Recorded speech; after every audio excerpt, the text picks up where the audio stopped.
Hello everyone, myself Sagar M. Makwana, lecturer in Mechanical Engineering Department, Vallabh Buddhi Polytechnic, Navsari. Today we are going to learn topic break-even chart and break-even point. break-even chart અને break-even point આ topic આપણે આજે શીખીશું. ખૂબ જ important topic છે આ. Last લેક્ચરમાં આપણે કોસ્ટના ટાઈપ શીખ્યા હતા. ફિક્સ કોસ્ટ શું છે, વેરિયેબલ કોસ્ટ શું છે. ફિક્સ કોસ્ટ એટલે જે ફિક્સ છે એ ચેન્જ થતા નથી, એ ખર્ચા આવે જ છે. જ્યારે વેરિયેબલ કોસ્ટ શું છે એ બદલાયા કરે છે. એ ખર્ચા પ્રોડક્શન વધે તો એ કોસ્ટ વધે, પ્રોડક્શન ઘટે તો એ કોસ્ટ ઘટે છે. તો આ બધા કોસ્ટને ધ્યાનમાં લઈ અને એક ચાર્ટ બને છે, બ્રેક ઇવન ચાર્ટ. તો એ ચાર્ટ આખો શું છે એ આપણે સમજીએ. જો હવે તમને ફિગરમાં દેખાય છે, બ્રેક ઇવન ચાર્ટ દેખાય છે અત્યારે. તો એક્સ અક્ષ પર શું છે, પ્રોડક્શન ક્વોન્ટિટી છે. વાય અક્ષ પર શું છે, તો income and cost in rupees છે.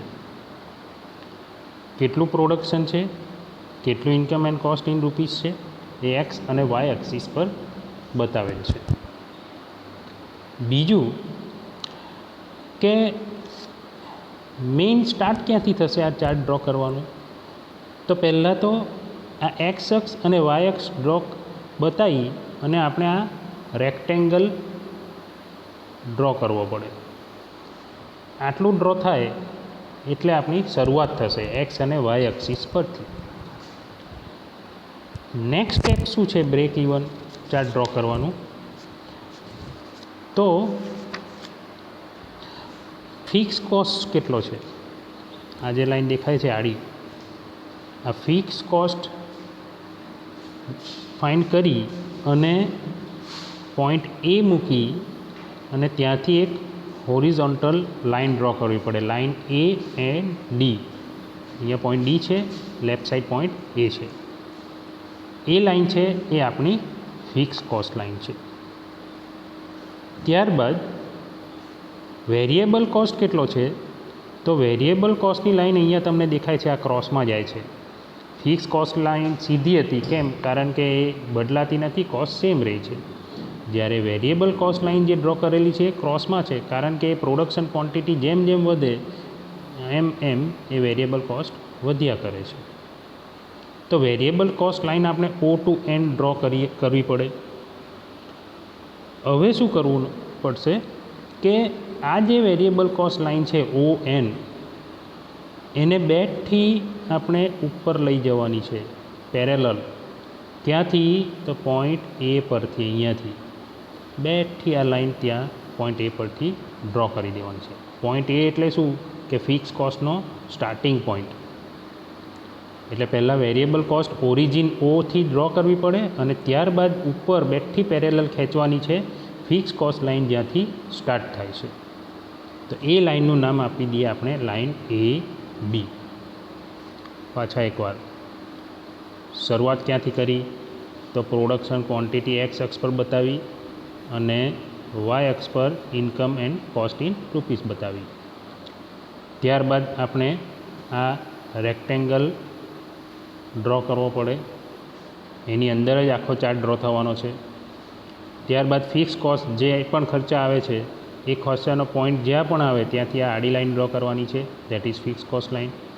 ત્યારબાદ variable cost line origin point પરથી દોરવાની છે જે ક્રોસમાં આવે છે. આ જ લાઇનને બેથી ઉપર ફિક્સ કોસ્ટના સ્ટાર્ટિંગ પોઈન્ટ પર ડ્રો કરી દો એટલે એ વેરિયેબલ કોસ્ટ લાઇન અને ફિક્સ કોસ્ટ લાઇન પરથી આપણને ટોટલ કોસ્ટ લાઇન મળશે. આ છે શરૂઆત. હવે સેલ્સ રેવન્યુ લાઇન. તો સેલ્સ રેવન્યુ લાઇન પણ આ ઓરિજિન પોઈન્ટથી આપણો આ જે લાસ્ટ પોઈન્ટ છે સી, એને જોડી દો, that is sales revenue line. તો આટલી લાઇન ડ્રો કરવાથી આપણનો બ્રેક ઇવન ચાર્ટ કમ્પ્લીટ થશે. ઓકે. હવે આના શું બેનિફિટ છે, એના પરથી કયા કયા આપણને એડવાન્ટેજ રહે છે, પ્રોફિટ શું છે, લોસ ક્યારે થાય છે, એ આપણે સમજીશું. પણ હાલ આટલું બેઝિક છે કે બ્રેક ઇવન ચાર્ટ કઈ રીતના ડ્રો થાય છે. તો બ્રેક ઇવન ચાર્ટની જમણી બાજુ આ ફિક્સ જે જમણી બાજુ જે લાઈન બતાવેલ છે આ ફિક્સ કોસ્ટ છે, આ વેરિયેબલ કોસ્ટ છે જે આપણે ઓલરેડી ગ્રાફમાં બતાવ્યો છે, અને ઉપરની સાઈડ આ પ્રોફિટ દેખાય છે અને નીચેની સાઈડ લોસ દેખાય છે. વચ્ચે જ્યાં ટોટલ કોસ્ટ લાઇન અને સેલ્સ રેવન્યુ લાઇન એક પોઈન્ટ પર મળે છે એને બ્રેક ઇવન પોઈન્ટ કહેવાય. એની ડાબી બાજુ લોસ મળશે અને એનાથી ઉપર જઈશું તો પ્રોફિટ થશે. એટલે બ્રેક ઇવન પોઈન્ટની right side profit, left side loss મળે છે બ્રેક ઇવન ચાર્ટ પરથી. અને આપણે ડીપમાં પણ સમજીશું. તો આટલું બેઝિક ધ્યાનમાં લઈ અને આપણે બ્રેક ઇવન ચાર્ટ શું છે એ પહેલાં સમજીએ, પ્રોફિટ લોસ પર પછી જઈએ. તો બ્રેક ઇવન ચાર્ટ, હવે ડેફિનેશન જુઓ આપણને ઇઝીલી ખ્યાલ આવશે કે break even chart is a graphical presentation of the relationship between the cost and income at a given time. Graphical presentation છે કોનો? ધ કોસ્ટ અને ઇન્કમનો. Also it is graphical device to find the break even point and potential of profit under the condition of variable cost and output production. Graphical device છે શું find કરવા માટેનું? Break even point find કરવા માટેનું, અને profit કેટલો થાય છે કઈ કન્ડિશનમાં, વેરિયેબલ કોસ્ટ અને આઉટપુટ પ્રોડક્શનમાં, એ પણ આપણને બ્રેક ઇવન ચાર્ટ પરથી મેજર આપણે કરી શકીએ છીએ. Break even chart is a synthetic tool to production management and management accountancy. Synthetic tool છે કારણ કે એક્ઝેક્ટ બ્રેક ઇવન ક્વોન્ટિટી કેટલી લેવી એ આપણને બ્રેક ઇવન ચાર્ટ પરથી મળે છે. The modification of this chart that introduce risk make it more useful tool for the synthesis of the production management field. In order to obtain a clear position of the business, it is important to construct this chart. It indicates the point at which there is no loss or no profit. Hence, earning of the company can be said as just sufficient to cover the expenses. હવે આ chart પરથી એક point જે break even point મળે છે એના પરથી ખ્યાલ આવશે એ પોઈન્ટ શું છે? નો પ્રોફિટ નો લોસ પોઈન્ટ છે. તો એ પોઈન્ટથી આગળ પ્રોડક્શન કરીશું તો પ્રોફિટ થાય છે, ઓછું એનાથી પ્રોડક્શન તો લોસ થાય છે. એ બધી માહિતી આપણને બ્રેક ઇવન ચાર્ટ પરથી મળે છે. એટલે કંપનીએ કેટલું રિસ્ક લેવું એ બ્રેક ઇવન ચાર્ટ પરથી એને ખ્યાલ આવી જશે. કેટલું પ્રોડક્શન રાખવું જોઈએ. તો ખૂબ જ ઇમ્પોર્ટન્ટ ટૂલ છે break even chart for industry. Break even point. હવે બ્રેક ઇવન પોઈન્ટ ખાસ સમજવાનું છે. બ્રેક ઇવન પોઈન્ટ શું છે? તો first, break even point is a point at which the volume of output neither a profit nor a loss is incurred. શું છે? Profit પણ નહીં થશે અને લોસ પણ નહીં થશે આ પોઈન્ટ પર. હજુ આગળ જોઈએ. At this point the revenues and cost agree exactly have the term break even term is used for this point.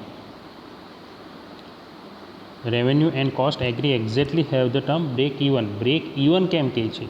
તો એનું રીઝન આ છે કે break even point can be found out by drawing break even chart. In this chart the point E where the total cost line and sales revenue line intersect each other is called break even point. હવે આ પોઈન્ટને પહેલાં આપણે સમજીએ. તો આપણને કંઈક બે લાઈન જ્યાં મળે છે તે બ્રેક ઇવન પોઈન્ટ કહેવાય. કઈ લાઈન? તો આ ટોટલ કોસ્ટ લાઈન જે દેખાય છે અને આ સેલ્સ રેવન્યુ લાઈન, આ બે લાઈન જ્યાં મળે છે this point E, that is the break even point. Okay, એટલે બ્રેક ઇવન ચાર્ટ પરથી આપણને બ્રેક ઇવન પોઈન્ટ મળે છે. કઈ બે લાઈન ઇન્ટરસેક્ટ થાય છે? Total cost line and sales revenue line. Okay, the quantity Q1 produce fitting to the break even point E is called break even quantity. હવે આ કઈ ક્વોન્ટિટીની વાત કરે છે? તો આ જે આપણો પોઈન્ટ E હતો ત્યાંથી આ જે લાઈન જાય છે એક્ઝેક્ટ નીચે વર્ટિકલ લાઇન એ એક્સ એક્સિસને Q1 પોઈન્ટ પર મળે છે. હવે એક્સ એક્સિસ શું છે? તો પ્રોડક્શન કેટલું થાય છે એ છે પ્રોડક્શન ક્વોન્ટિટી, એને Q1 પોઈન્ટ પર મળે છે. તો આ જે Q1 છે એને આપણે બ્રેક ઇવન ક્વોન્ટિટી કહીશું. ઓકે, એટલે આટલું પ્રોડક્શન કરીશું તો પ્રોફિટ પણ નહીં થાય અને લોસ પણ નહીં થાય. અને એનાથી આગળ જો પ્રોડક્શન વધારીશું તો પ્રોફિટ મળશે, અને એનાથી ઓછું પ્રોડક્શન જો થયું તો લોસ મળે છે. ઓકે, હવે ગ્રાફમાં આપણે જોઈ શકીએ છીએ કે એક્સ એક્સિસ શું બતાવે છે? Quantity of production, and Y axis total cost and sales revenue.